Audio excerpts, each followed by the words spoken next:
Bismillah wa bihamdih. Assalamualaikum warahmatullahi wabarakatuh. Waalaikumsalam warahmatullahi wabarakatuh. Alhamdulillahirabbil alamin. Wassalatu wassalamu ala asyrafil anbiya'i wal mursalin Sayyidina Muhammadin wa ala alihi wa sahbihi ajma'in. Rabbi syrah li sadri wa yassir li amri wa hlul 'uqdatam min lisani yafqahu qawli, amma ba'd. Bismillahirrahmanirrahim. Qala al-musannif rahimahullahu ta'ala wa nafa'ana bi'ulumid darain. Amin. Wa syurutuhu ayyil wudu'i ka syurutil ghusli khamsatun ahaduha ma'um mutlaqun fala yarfa'ul hadatha wala yuzilun najisa wala yahsulu sa'irut taharati walau masnunatan illal ma'ul mutlaq. Wa syurutuhu ayyil wudu'i. Kenapa garis bawah ayyil wudu'i? Tafsiran daripada domir. Wa syurutuhu, dan syarat-syaratnya ayyil wudu'i, yaitu wudu.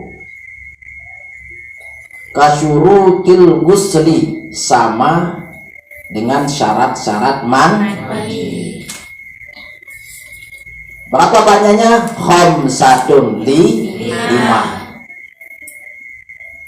Ahaduha, yang pertama syaratnya adalah ma'um mutlakun, air mutlak.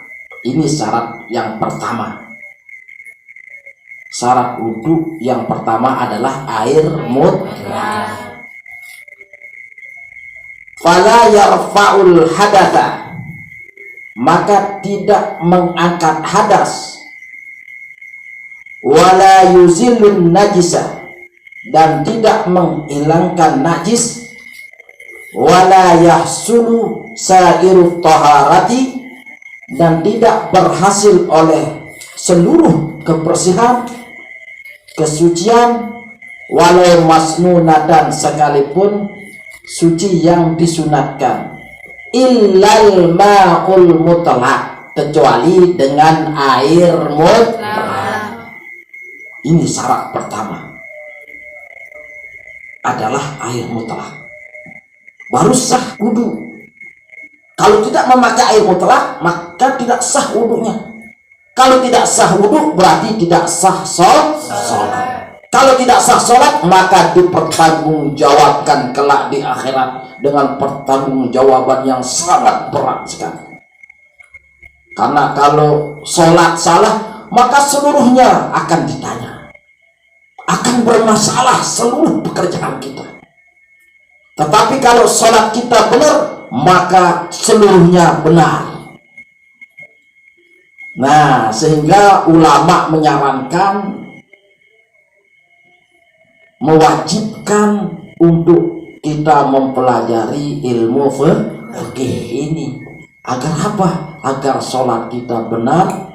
Karena dengan benarnya sholat, maka berhasillah hidup kita kelak di akhir. Amin ya rabbal alamin. Jadi syarat yang pertama ini adalah air mutlak. Tidak berhasil seluruh kesucian sekalipun suci yang disunatkan, kecuali dengan air mutlak. Tidak bisa mengangkat hadas kecuali dengan air mutlak. Tidak akan menghilangkan najis kecuali dengan air mutlak. Apa itu air mutlak? Wa huwa ma yaqa'u alaihi ismul ma'i bila qayyidin. Yang dinamakan air mutlak adalah sesuatu yang atasnya jatuh nama air. Maksudnya, air mutlak itu adalah air yang disebut nama air dengan tanpa ada kaitan, dengan tanpa ada ikatan nama lain. Pokoknya yang namanya air mutlak itu adalah air. tidak disebut dengan nama lain. Nah, inilah yang dinamakan air mutlak yang sah dipakai untuk menghilangkan hadas kecil maupun hadas besar. Nah, ini jadi tidak sembarangan. Jadi lamun doa bodoh ilmu tahu embi ya terkawi untuk teteh tain desa numpuk lek buit, sehingga dia sah misal si melek lalu bersih ruan apa searah le buit misal tain numpuk lek buit melen teteh ada yang bersih aku jahit sabun bekekawi ada yang sengor air sabun isim bisu sah enggak itu? Tidak sah.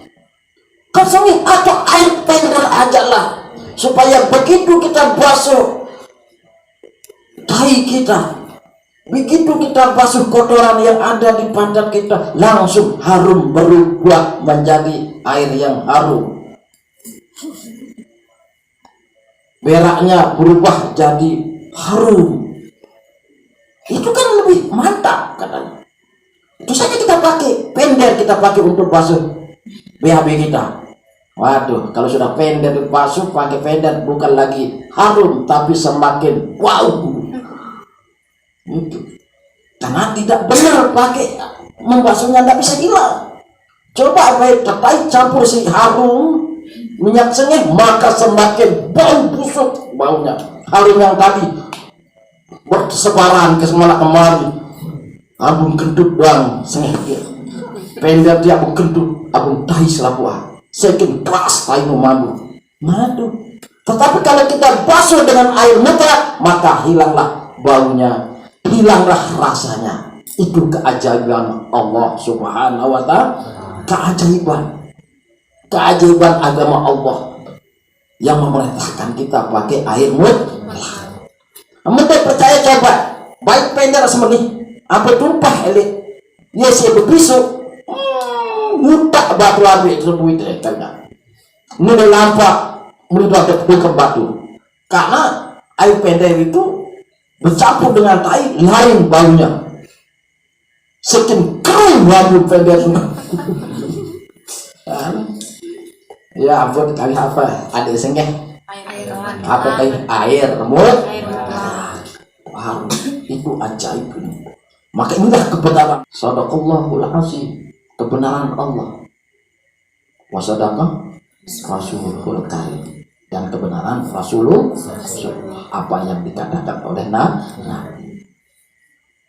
Jadi yang dinamakan air mutlak adalah air yang disebut nama air dengan tanpa ada kaitan nama lain. Itu namanya apa? Air mutlak. Wa irrusiha min bukharil ma'id tuhuril mughlaq, sekalipun disuling dari buih air yang suci yang dipanaskan tetap dinamakan air mutlak. Misal kita suling le air sak panas kan, air ngetes jadi semangkok misalnya, air apa itu? Air apa namanya? Air mutlak. Kenapa dikatakan air mutlak? Karena itu disebut air. Kan suling misal, jadi semangkok air yang disuling itu. Apa kita namakan air itu? Air apa? Air sudah. Apa namanya? Air. Bukan namanya air yang lain, tidak. Tapi air. Nah, itulah sebabnya dikatakan air mutlak. Air yang disebut nama air. Itu sah dipakai untuk mengangkat hadas kecil maupun hadas besar. Austahlaka fihil khalitu, atau percampuran yang telah hancur di dalam air. Ada benda yang bercampur di dalamnya sehingga lebur merantai lumutmu dekat hijau dan air, maka air itu namanya air apa? Air apa namanya? Air atau disebut lain? Disebut air. Maka itu adalah air mutlak. Sekalipun dia bercampur dengan lumut yang ada di dalam kolam atau bercampur dengan irak-irak atau tanah mani, bercampur sehingga kuning rupanya, maka itu tetap dikatakan apa? Air. Maka itu namanya air mutlak karena tidak diikat dengan nama lain. Al-Quyida isim fi'il huruf, fi'il apa? Fi'il madi apa? Ma'lum majhul. Al-Quyida atau air yang diikat bimuwafaqatil waqi, sesuai nama tempat. Air itu diikat sesuai nama tempat. Kama'il bahri, seperti air laut, itu tetap dikatakan air mutlak. Oh kan diikat dengan nama lain Pak. Apa? Dengan apa? Nama laut, nama tempat. Air sumur, kan nama tempatnya sumur. Air telaga. Bagaimana ini? Apakah tidak disebutkan air mutlak? Oh tetap dinamakan air mutlak. Karena itu diikat dengan sesuai nama tempat. Kan bisa, misalnya kita mau ambil air di laut misalnya kan, terus kita katakan ambilkan air itu, dibawakan dari air laut itu, dibawakan air laut, karena bisa tidak disebut. Misalnya di sumur, ambilkan air itu, dibawakan dari air sumur, dibawakan. Bisa kita sebutkan air sumur, boleh. Atau tidak disebutkan air sumur, bisa. Nah ini tetap dikatakan air mutlak sekalipun diikat dengan nama lain, tapi nama tempat itu tidak apa-apa, tetap dikatakan air mutlak. Ini nah, kamu tahu ngaji jak bolah itu, kamu tahu ngaji jak baru ngaji alas nyolok nih, dan diganggu airmu terikat dengan nama lain, berarti tidak sah kita pakai beruduk. Jangan dengar kayu beruduk, ya kembali beruduk kamu, dengar air mutlak, kan dia air sumur, nggak bisa. Itu sudah diikat dengan nama lain, air sumur, berarti nggak bisa. Itu air telaga, tidak bisa. Karena diikat dengan nama air telaga, nggak bisa kita pakai beruduk. Itu air laut, tidak bisa. Kenapa? Karena diikat dengan nama laut. Terus apa pakai beruduk? Tidak beruduk dong. Susah bagaimana? Ya salah. Ini baru dia belajar sedikit ilmu fikih, baru diberitahu oleh gurunya. Nah, jadi yang namanya air mutlak itu nama air yang tidak diikat dengan nama lain. Nggak terlalu ngaji sekecil rasa colak no. Aku dia dari dua guru terus biari. Nenek kaji. Ampunian dan cara berwuduk. Yuk tuan guru makan deh wuduk. Dek tebani berwuduk, nggak sih tahu wuduk air mutlak.